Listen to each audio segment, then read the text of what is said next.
Hello दोस्तों, आप सभी का मेरा यूट्यूब चैनल एस के मैथ में स्वागत है। आज हम बहुत ही वीवीआई क्वेश्चन हम 10th क्लास का लेकर के आए हैं, वो भी साइंस का, जो कि 2027 में हो सकता है क्वेश्चन आपको पूछ दे, क्योंकि ये 5 बुक में से हम नोटिस किए हैं कि 5 बुक में कौन कौन क्वेश्चन सारा बुक में दिया हुआ है। जैसे कि क्वेश्चन एक है, ये वाला क्वेश्चन जैसे पूछ रहा है कोशिका का पावर हाउस किसे कहते हैं, तो यहां लिखा हुआ है क्या, माइटोकॉन्ड्रिया। तो ये वाला क्वेश्चन 5 बुक में से पांचों बुक में पूछा हुआ है या नहीं है, उसी सब में से हम एनालाइज करके यहाँ पे हम लिखे हैं। क्योंकि सारा बुक में जो क्वेश्चन रहता है एक तरह नहीं रहता है। जो बोर्ड एग्जाम देने वाला रहता है वो क्या करता है कि पांचों बुक में वो क्वेश्चन आपको देगा, तो वही हम कॉमन यहाँ लिखे हैं। हर एक बुक में से 5 बुक में से ये वाला क्वेश्चन पांचों में पांचों पूछा हुआ है, यानी कि ये टॉपिक जो है आपका वीवीआई है। तो आइए इस क्वेश्चन का सलूशन कीजिए मेरे साथ। तो क्वेश्चन यहां बोल रहा है कोशिका का पावर हाउस किसे कहते हैं, तो किसको कहते हैं, माइटोकॉन्ड्रिया को कहते हैं। याद कीजिएगा इसे, कोशिका का पावर हाउस किसे कहते हैं, यानी कि सबसे शक्तिशाली किसे कहते हैं, माइटोकॉन्ड्रिया के कहते हैं। ठीक है। और दूसरा क्वेश्चन ये कह रहा है कि बताइए प्रकाश संश्लेषण कहाँ होता है। ये तो सबको जानता है कि प्रकाश संश्लेषण कहाँ होता है। तो प्रकाश संश्लेषण जो है क्लोरोप्लास्ट में होता है। क्वेश्चन कहेगा प्रकाश संश्लेषण कहाँ होता है, तो क्लोरोप्लास्ट में होता है। ये क्वेश्चन सब ऐसा है कि पांचों बुक में ये क्वेश्चन दम पूछा ही पूछा है, तो उसी को हम एनालाइज करके यहाँ पे हम क्वेश्चन लिखे। और हो सकता है ये क्वेश्चन आपको एग्जाम में पूछ दे। तो तीसरा क्वेश्चन क्या कह रहा है, रक्त का लाल रंग, क्या बोला, रक्त का लाल रंग किसके कारण होता है। जो हमारा बॉडी में खून है वो किसके कारण लाल होता है, तो किसके कारण होता है बताइए, हीमोग्लोबिन के कारण हमारा जो खून है वो लाल होता है। इसी तरह से चौथा क्वेश्चन कह रहा है, एकदम जनरली क्वेश्चन है, हर कोई जानता है, बच्चा बच्चा तक जानता है इसको, 7 क्लास में ये वाला पढ़े होंगे। क्वेश्चन है कि जल का रासायनिक सूत्र क्या होता है, तो जल का रासायनिक सूत्र क्या होता है बताइए, H2O होता है। जल का रासायनिक सूत्र क्या होता है, H2O होता है। देखिए जल जो होता है H2O को बोलवे करता है, जैसे यहां लिख देगा जल। अब जल का पूछ देगा रासायनिक नाम बताइए, तो क्या बताइएगा, H2O। ये तो हर कोई बच्चा बच्चा भी जानता है, इसको हम हाईलाइट कर दिए हैं। बस यही आपको याद रखना है कि जल का रासायनिक सूत्र क्या होता है, H2O होता है। पांचवा क्वेश्चन है कि अम्ल का पीएच मान क्या होता है। पांचवा क्वेश्चन क्या है, पढ़िए, अम्ल का पीएच मान क्या होता है, तो क्या होता है बताइए, यहां ऑप्शन दे देगा, 7 से अधिक, 7 से कम, या 7, या 7 के बराबर, या कम, यानी कि 7 से, यहाँ बोलेगा जी 7 से ज्यादा, 7 से कम, 6 से ज्यादा, 8 से कम। तो क्या बताइएगा, 6 से अधिक, 7 से कम। बोलेगा कि अम्ल का पीएच मान क्या होता है, तो क्या बताइएगा, 7 से कम होता है। अम्ल का पीएच मान क्या होता है, 7 से कम होता है। अगला क्वेश्चन है कि विद्युत धारा का एसआई मात्रक क्या होता है, बताइए विद्युत धारा का एसआई मात्रक क्या होता है। अगर पूछ दे कि बताओ करेंट का एसआई मात्रक क्या होता है, करेंट का, बोल देगा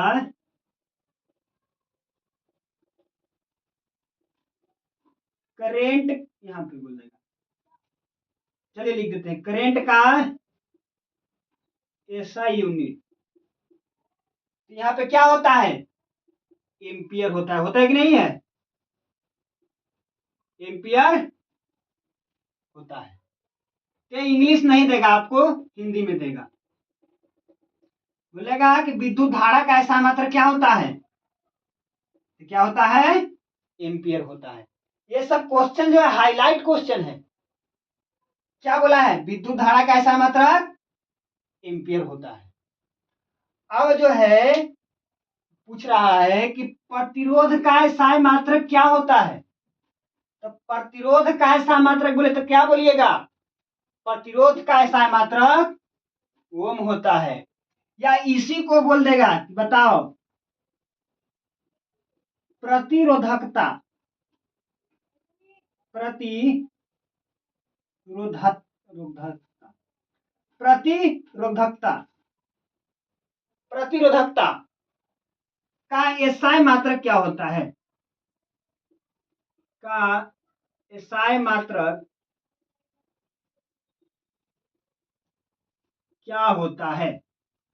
या बोलेगा, देखिए प्रतिरोध का एसआई मात्रक बोलेगा तो ओम होगा, और प्रतिरोधकता का एसआई मात्रक भी बोलेगा तो क्या होगा, ओम होगा। और इसको इससे ऐसे डिनोट करते हैं, ओम से। कोई कोई पाई लिख देता है, पाई से डिनोट नहीं करते हैं इसको, ओम ऐसे होता है।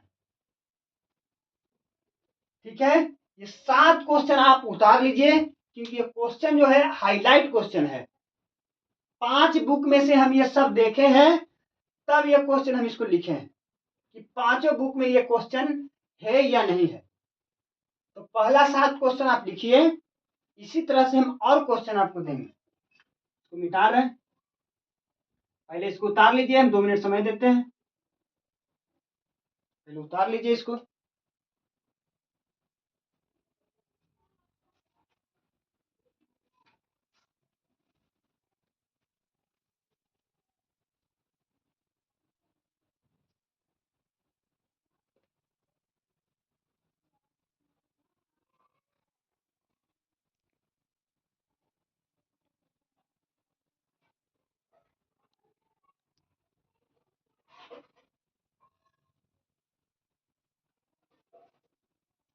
चलिए, ये 7 क्वेश्चन उतार लिए होंगे आप। अब 8वां क्वेश्चन हम आपको बताते हैं, इसको मिटा देते हैं, ऊपर से मिटाते हैं ताकि आपको दिक्कत ना हो।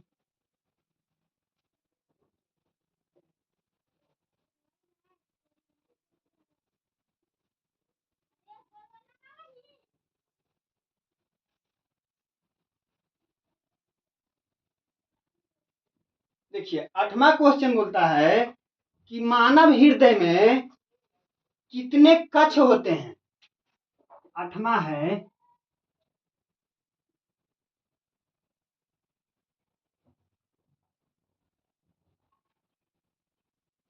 मानव हृदय में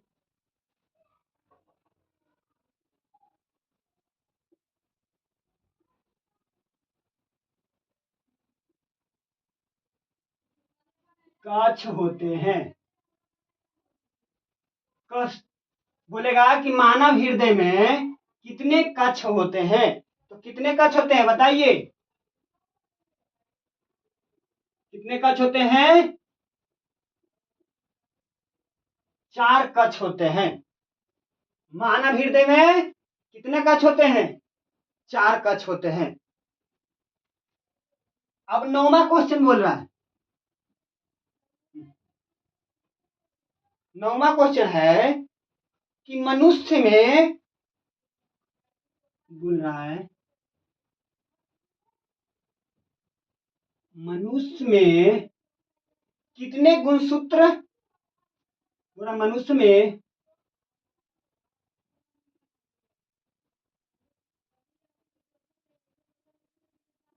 कितने गुणसूत्रों गुणसूत्रों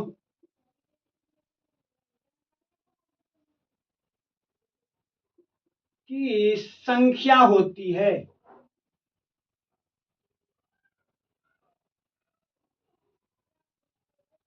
तो बताइए मनुष्य में कितने गुणसूत्रों की संख्या होती है?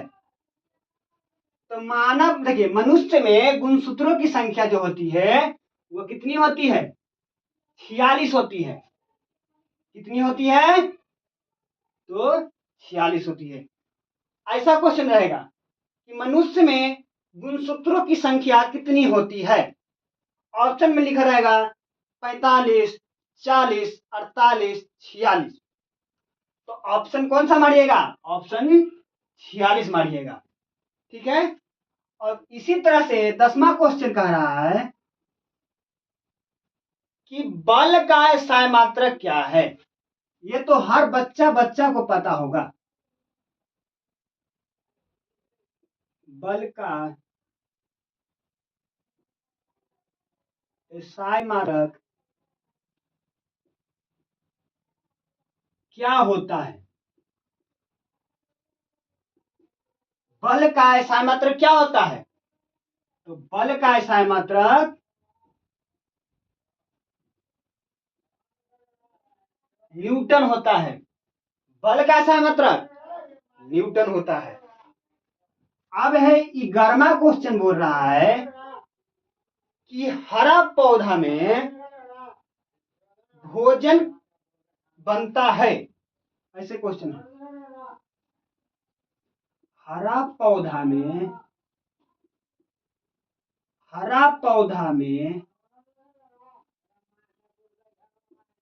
भोजन बनता है।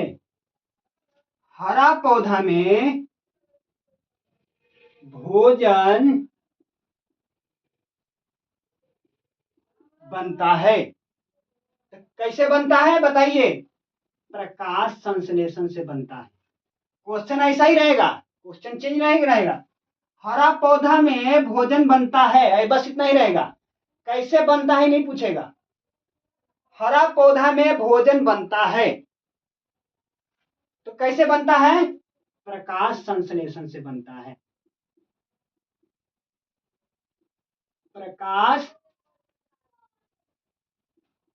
संश्लेषण से बनता है।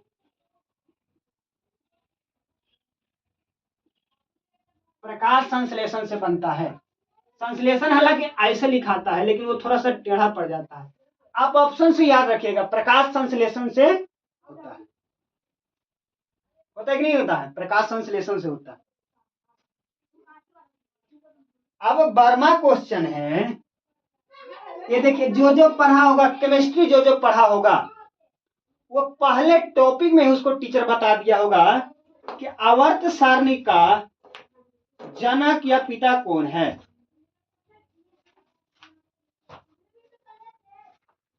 लिखागा आवर्त सारणी का, नहीं हो रहा है, एक मिनट, हम बोलते हैं, आप लिखिए। आवर्त सारणी का, आवर्त सारणी का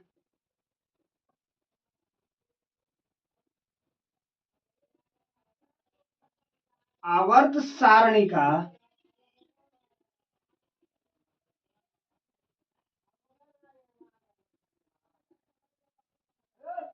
जनक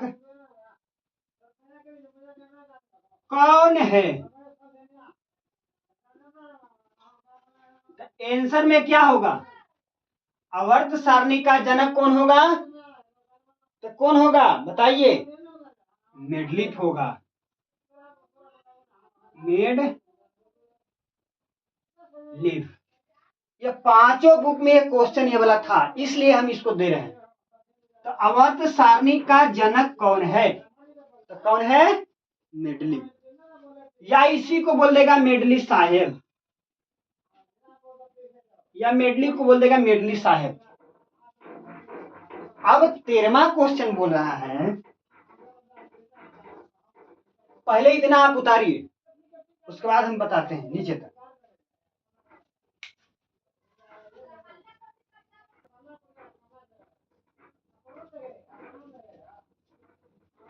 चलिए इसको आप उतार लिए होंगे, इसको कॉपी पर लिख लीजिए, क्योंकि यह टॉपिक आ सकता है, ऐसा क्वेश्चन जो है आपको आ सकता है एग्जाम में। जब एग्जाम आपका नजदीक आएगा ना, तो इससे भी बहुत बेहतरीन बेहतरीन आपको हम क्वेश्चन देंगे कि आपको डायरेक्ट वहां लड़ जाए। इसको मिटा रहे हैं, चलिए इसी में जवाब दे देते हैं। पूछ रहा है कि इलेक्ट्रॉन का आवेश होता है, ऐसा क्वेश्चन है। इलेक्ट्रॉन का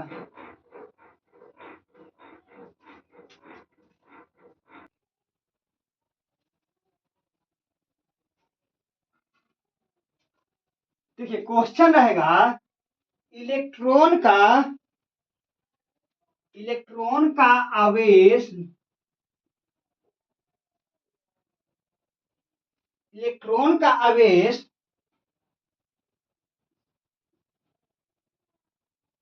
होता है। कैसा होता है? क्वेश्चन में बोलेगा कि इलेक्ट्रॉन का आवेश होता है, ऋणात्मक होता है, धनात्मक होता है, या दोनों होता है, या दोनों में से कोई नहीं होता है। ऑप्शन आपको ऐसे दे देगा, ए में ऐसे दे देगा, धनात्मक, बी में दे देगा ऋणात्मक, सी में दे देगा दोनों, और ऑप्शन डी में देगा इनमें से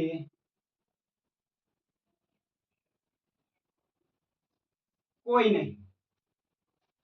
तो क्या बताइएगा? इलेक्ट्रॉन का आवेश होता है, तो कैसा होता है? वो होता है ऋणात्मक होता है। तो ऑप्शन नंबर क्या मारिएगा? ऋणात्मक मारिएगा। बोलेगा इलेक्ट्रॉन का आवेश होता है, तो कैसे बोलिएगा? ऋणात्मक होता है। एक बार आप बोलिए, इलेक्ट्रॉन का आवेश होता है ऋणात्मक। चलिए अब हम इसको मिटाते हैं। आप 1 मिनट के हम आपको समझ दिए, इसको उतारिए, आप कॉपी पर लिखते जाइए। ऐसा क्वेश्चन हम बहुत सारा लेकर के आएंगे, ताकि एग्जाम में आपको ये सब पूछे तो बना सके। चलिए 1 मिनट समय दिए, इसको उतारिए।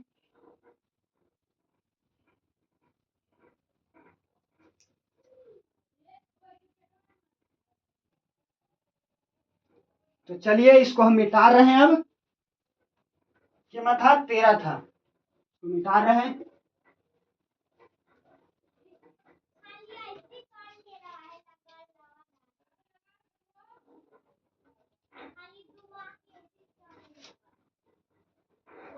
चलिए इसको मिटा रहे हैं।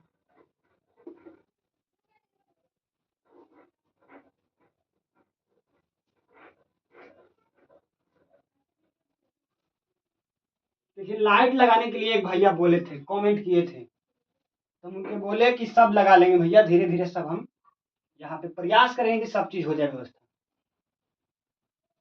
अब नया यूजर है तो तुरंत कैसे कर ले? देखिए 14 क्वेश्चन है, 14वां क्वेश्चन है, ओम का नियम किसने दिया? 14 क्वेश्चन ये रहा।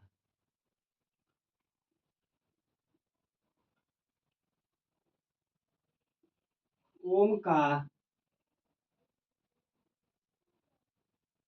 नियम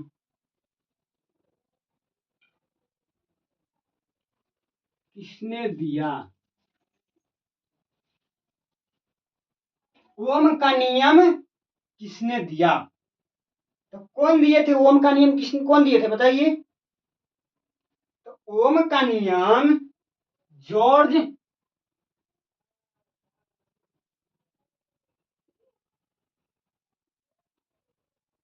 जॉर्ज कौन दिए थे? जॉर्ज ओम दिए थे। कौन दिए थे? जॉर्ज ओम।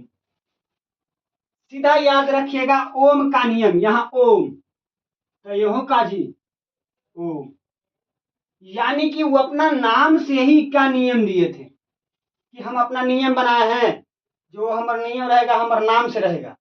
तो जो जॉर्ज ओम थे, वो ओम का नियम दिए थे, वो अपना काम करेंगे तो अपने नाम न देंगे। कोई कोई होता है कि काम करे हम, नाम रहेगा दूसरा के, तो नाम ही क्या कर दिए, ओम का नियम अपना क्या कर दिए, अपना नाम पर दे दिए। तो ओम का नियम किसने दिया, जॉर्ज ओम ने दिया। ठीक है, मेरे साथ बोलिए, जो अभी ओम का नियम किसने दिया, जॉर्ज ओम ने दिया। अब देखिए, लिखिए 15 में, 15 में बोल रहा है कि विद्युत शक्ति का ऐसा मात्रक क्या होता है। देखिए,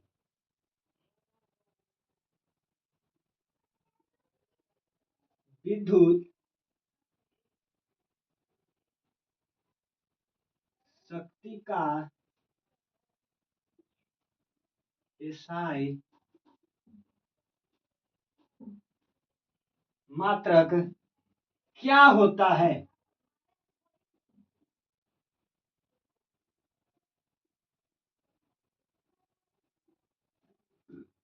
विद्युत शक्ति का ऐसा मात्रक क्या होता है, तो क्या होता है, विद्युत शक्ति का ऐसा मात्रक बोले तो क्या बोलिएगा, विद्युत शक्ति का ऐसा मात्रक वाट होता है। विद्युत शक्ति का ऐसा मात्रक वाट होता है। फिर से पढ़िए, विद्युत शक्ति का ऐसा मात्रक क्या होता है, वाट होता है। अब हम क्या बोलेंगे, यहाँ शक्ति बोले तो कुछ ही हो जाएगा, वाट हो जाएगा। अगर यहाँ विद्युत धारा बोल देते, जैसे कि शक्ति है ना, इस शक्ति के जगह पर हम अगर धारा बोल देते, धारा बोल देते हैं, तो क्या हो जाता है इसका ऐसा मात्रक, विद्युत धारा के ऐसा मात्रक क्या हो जाता है, यहाँ विद्युत धारा के ऐसा मात्रक एम्पियर हो जाता। क्या हो जाता, एम्पियर हो जाता। यहाँ पे क्या बोल रहा है, विद्युत शक्ति। यहीं पे तो लेकिन कंफ्यूज हो जाता है कि विद्युत धारा की याद किए थे कि विद्युत शक्ति याद किए थे। तो आप दोनों यहीं पे याद करिए। देखिए, विद्युत धारा बोले तो एम्पियर, विद्युत शक्ति बोले तो वाट। ठीक है, विद्युत शक्ति का ऐसा मात्रक वाट होता है और विद्युत धारा का ऐसा मात्रक एम्पियर होता है। ठीक है, चलिए हम अब केमा क्वेश्चन देते हैं, ये 15 हो गया, अब 16वां क्वेश्चन देते हैं, इसको मिटा देते हैं, इसको रहने देते हैं, रहने देते हैं। देखिए 16 नंबर क्वेश्चन बोल रहा है, 16 नंबर क्वेश्चन है कि पौधों में जल,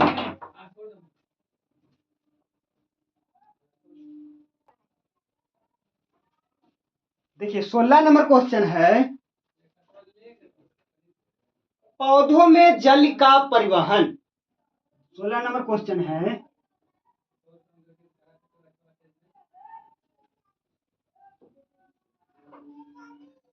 पौधों में जल का परिवहन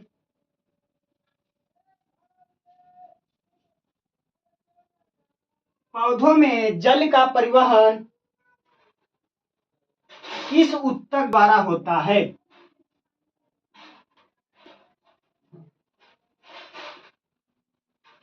किस ऊतक द्वारा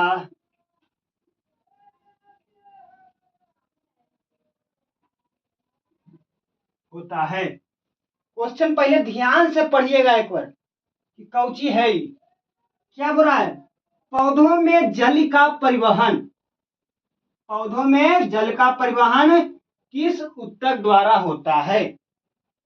तो किस ऊतक द्वारा होता है, तो आंसर हो जाएगा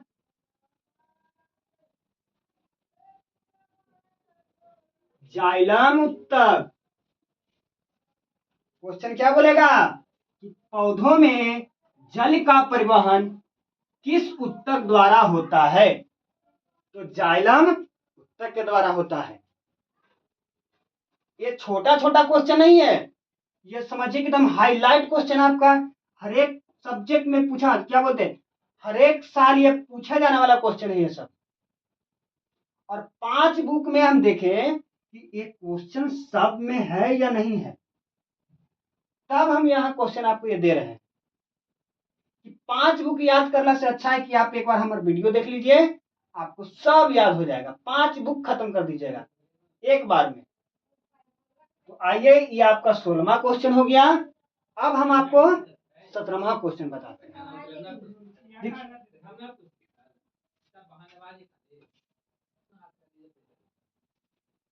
देखिए, पौधों में जल का परिवहन किस ऊतक द्वारा होता है? तो जाइलम ऊतक के द्वारा। अब देखिए 17 नंबर क्वेश्चन। 17 नंबर है कि क्या है भोजन का पाचन?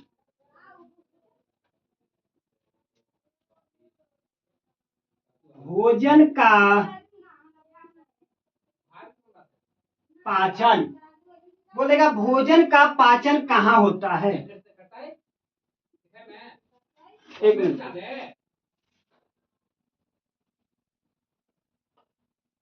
चलिए, भोजन का पाचन कहाँ होता है?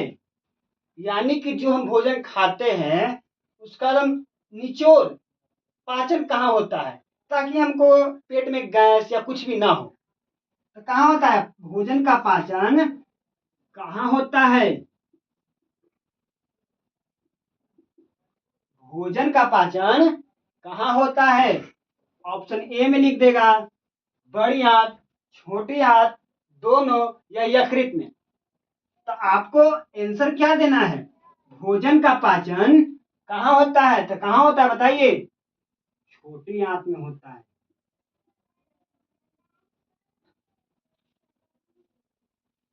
छोटी आंत में होता है। क्या बोलेगा? भोजन का पाचन कहाँ होता है? तो छोटी आंत में होता है। 17 नंबर क्वेश्चन हो गया। अब 18 नंबर क्वेश्चन देखिए।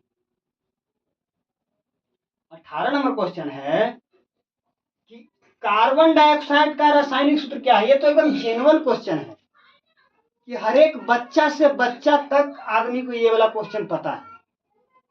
पूछेगा कि कार्बन डाइऑक्साइड का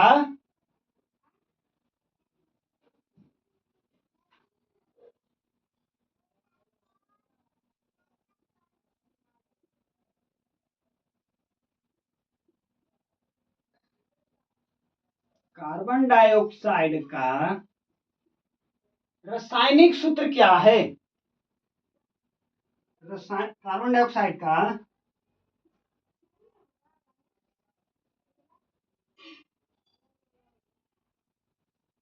रासायनिक सूत्र क्या है?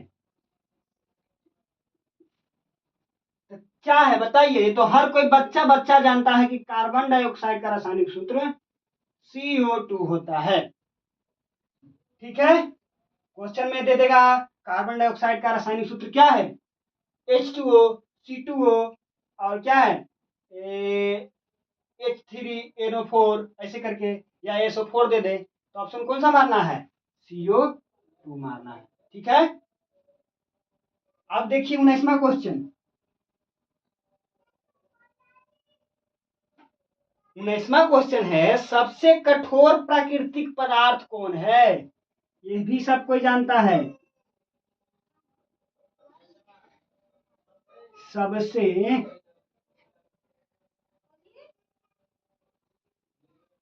सबसे कठोर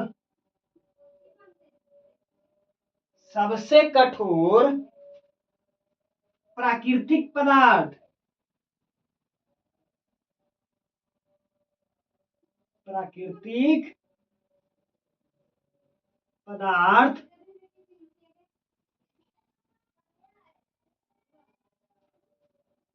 कौन है?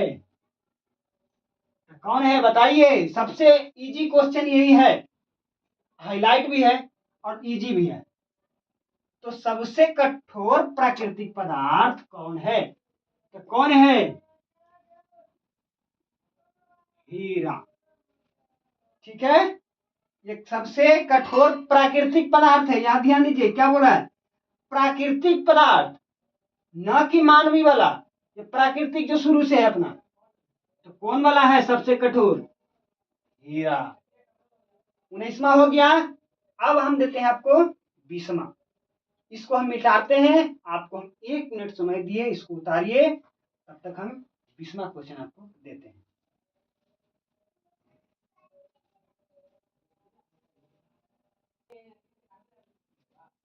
तो देखिए अब इसको मिटाते हैं और हम 20वां क्वेश्चन की तरफ चलते हैं।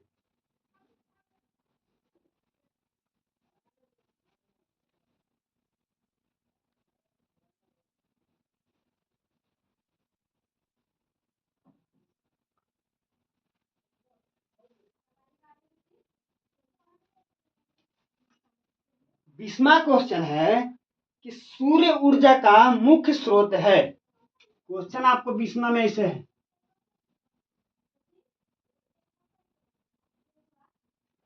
सूर्य ऊर्जा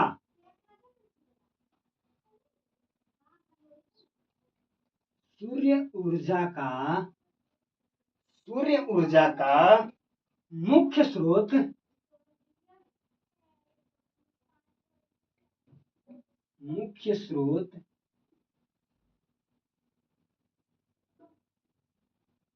क्या है? सूर्य ऊर्जा का मुख्य स्रोत क्या है? तो बताइए क्या है? सूर्य ऊर्जा का मुख्य स्रोत क्या है? ऑप्शन पहले देखिएगा। यहाँ ऑप्शन होगा नाभिकीय, होगा नाभिकीय संलयन होगा। सूर्य ऊर्जा का मुख्य स्रोत क्या है? नाभिकीय संलयन। नाभिकीय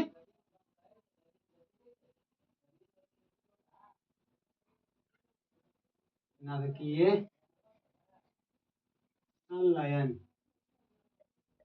ऐसी कर लीजिएगा संलयन। सूर्य ऊर्जा का मुख्य स्रोत क्या है? तो क्या है? नाभिकीय संलयन। अब 21वां क्वेश्चन ये रहा, लाल लिटमस पत्र, देखिए लाल लिटमस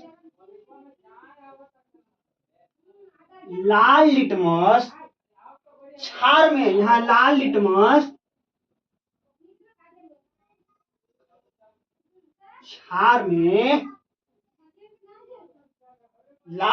क्षार में बदला जाता है, इसे लिखेगा बदला जाता है। लाल लिटमस क्षार में बदला जाता है। लाल लिटमस क्षार में बदला जाता है तो क्या होगा बताइए? नीला। लाल लिटमस पत्र को, यहाँ पत्र भी लिख देगा, चाहे तो नहीं लिखेगा कोई बात नहीं। लाल लिटमस पत्र को क्षार में बदला जाता है तो क्या हो जाता है? नीला। या क्वेश्चन आपको ऐसे बोल देगा, ये फंसाने के लिए ऐसा क्वेश्चन देता है, ऐसे बोलेगा नीला लिटमस पत्र को लाल कर देता है। डायरेक्ट क्वेश्चन ऐसे रहेगा, नीला लिटमस पत्र को लाल कर देता है, ऐसे कर देता है।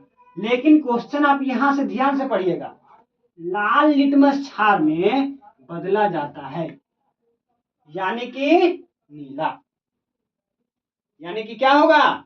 नीला। अब 21वां हो गया। अब देखिए 22वां,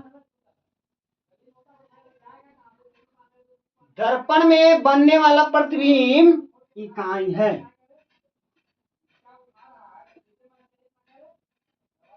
दर्पण में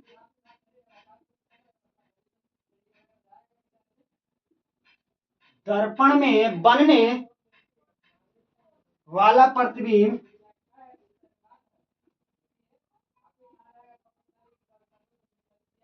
प्रतिबिंब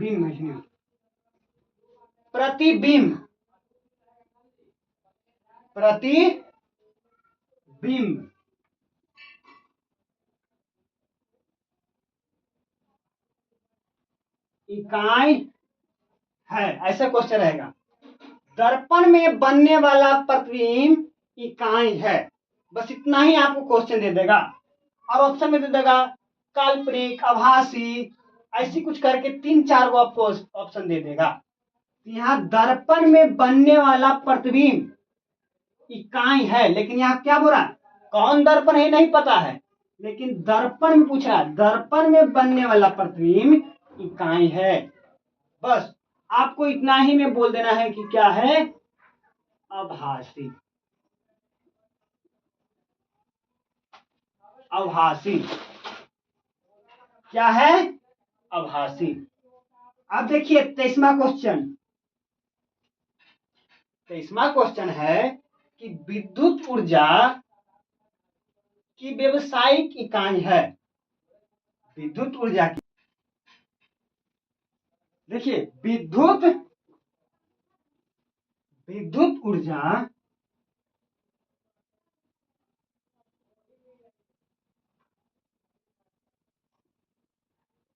विद्युत ऊर्जा की व्यवसायिक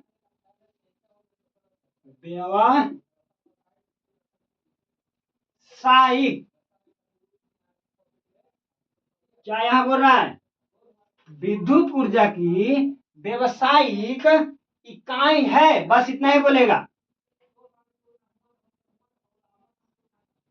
इकाई है। बस यही आपका इतना क्वेश्चन दे देगा, बोलेगा विद्युत ऊर्जा की व्यवसायिक इकाई है। तो क्या है विद्युत ऊर्जा व्यवसायिक इकाई, किलोवाट घंटा, KWH, या यहां पे लिख देगा किलोवाट घंटा, लिख देते हैं।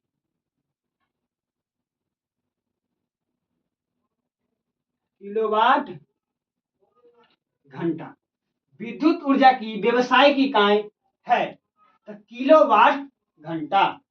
ठीक है, यहाँ पर एसआई उसाई मात्रक नहीं पूछ रहा है, क्या बता दिए विद्युत शक्ति का या विद्युत ऊर्जा का ऐसा मात्रक बार नहीं। यहाँ पे बोल रहा है विद्युत ऊर्जा की व्यवसायिक इकाई है। व्यवसायिक इकाई जो काम में आता है, विद्युत ऊर्जा का व्यवसायिक इकाई वो क्या आता है, किलोवाट घंटा में आता है। जैसे कि एक होता है चाल दूरी, समय देखे होंगे, तो कहता है ना कि इतना किलोमीटर प्रति घंटा की चाल से चलता है, यानी कि उसका व्यवसायिक काम ही वही है, दर्शाना। इसी तरह से विद्युत ऊर्जा की यही है काम, दर्शाना कि किलोवाट घंटा में इसको दर्शाना है। विद्युत शक्ति का व्यवसायिक इकाई क्या है, तो किलोवाट घंटा। अब देखिए क्वेश्चन 23 में, डीएनए का पूरा नाम, ये तो बहुत थोड़ा सा आपको याद करना पड़ेगा, इसको अगला हम क्वेश्चन आपको दे देंगे, ठीक है ना, बहुत बढ़िया तरह से, ये आपको बहुत ही अंदर डीपली समझ में आ जाए। तो देखिए 24 नंबर क्वेश्चन हो रहा है, श्वसन के दौरान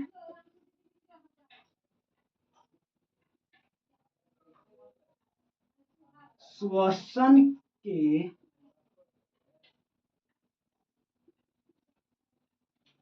दौरान श्वसन के दौरान कौन सी गैस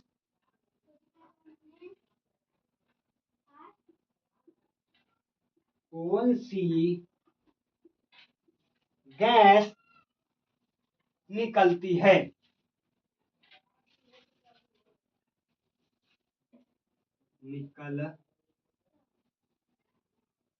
निकलती है। श्वसन के दौरान कौन सी गैस निकलती है, तो कौन सी गैस निकलता है, कार्बन डाइऑक्साइड निकलता है। नीचे लिख देते हैं यहाँ पे, देखिए ये CO2 हो गया। क्या निकलता है आंसर में, कार्बन डाइऑक्साइड।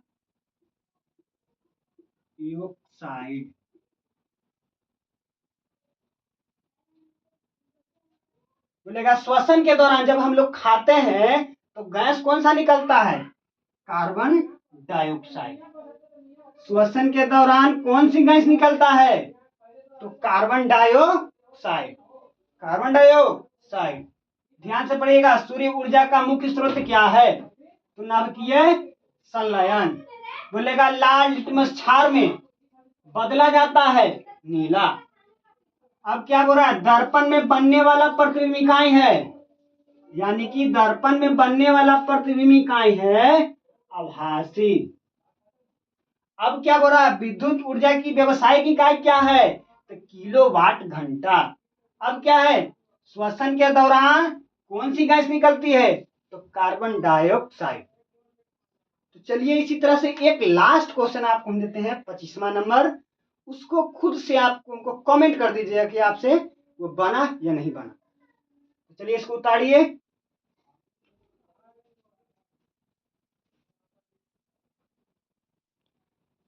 तो चलिए ये वाला हो गया होगा। अब हम इसको मिटार करके आपको लास्ट क्वेश्चन 25वां देता है, और उसको हमको कमेंट कर दीजिएगा कि आपसे वो वाला याद था कि नहीं था। ठीक है ना, इसको मिटा रहे हैं, पहले मिटाने दीजिए, उसके बाद हम यहाँ लिखते हैं।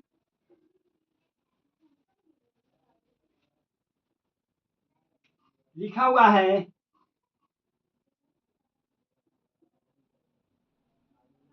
प्रकाश वर्ष इकाई है। आंसर में आप हमको बता दीजिएगा कमेंट करके। ये आपका क्वेश्चन क्या है, 25वां। तो इसी तरह से हम आपको 5 बुक में से आपको छांट छांट कर क्वेश्चन यहाँ पे हम आपको देंगे, और बहुत ही बेसिक ढंग से आपको हम समझाएंगे। और जो 2027 का एग्जाम है उसमें हो सकता है कि ये सब क्वेश्चन आपको पूछेगा। तो आइए, आज का क्लास यही तक रहता है, और आपको क्लास अच्छा लगा हो तो सब्सक्राइब और दोस्त के पास जरूर भेजिएगा। मिलते हैं अगले वीडियो में, धन्यवाद।